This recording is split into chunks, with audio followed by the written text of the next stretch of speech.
ginawa, di ba? Hindi. Ang dati. Ladies and gentlemen, Miss Manila! Alex! Woo! Wow!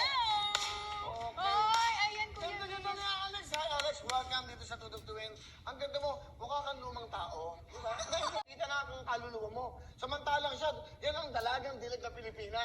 Ay, ngayon ito yung uso. Pero hindi yung kabastos-bastos. Hindi ko naman ginagawa to sa kalsada, Will. Dito lang naman sa studio. Pag ganun sa studio... Ganon. Eh, sa kalsada, konti lang nakakapanood sa'yo. Dito, milyon-milyon.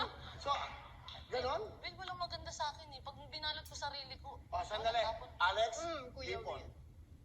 Hi. Bakit ka naka-crop top? Kasi ito yung personality ko dito sa Wowowin. Yung naka-sexy lang. Sexy lang. Sexy po ba, guys? Ako po ay naka-long sleeve, naka-skirt at naka-heels. Siya ay naka-crop top at naka-pants. Sinong sa amin dalawa sa tingin nyo ang mas sexy, mas classy? Ay, gusto yun. Okay, gawin natin kayo ito. Pero Manila. Okay, mauna ka, Miss Manila. Ayan. Kabog. Pwede ka ba magpakilala? Kunyari, Miss Universe tayo. Ladies, upo ka muna, Hipon, hoy.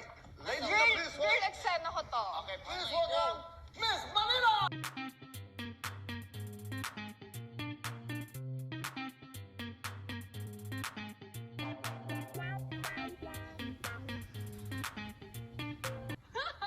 Ayan.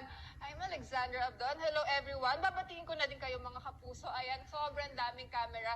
Hello mga kapuso. Ako po si Alexandra Abdon ng inyong Miss Universe Philippines Manila 2020. Hindi ko na sasabing etnab.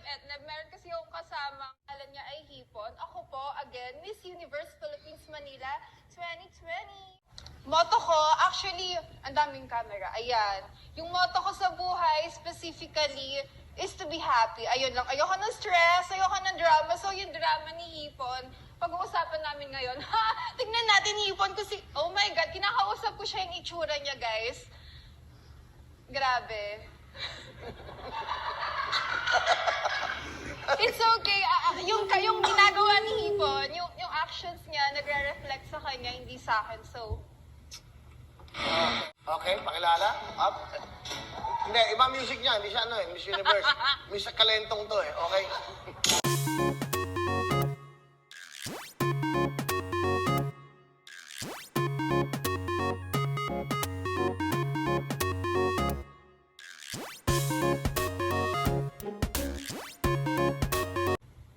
My name is Harley Nicole Budol, aka Hipon ng Wowowin, and naniniwala ako sa kasabihan, hindi man ako kagandahan, maganda naman ang aking kalooban.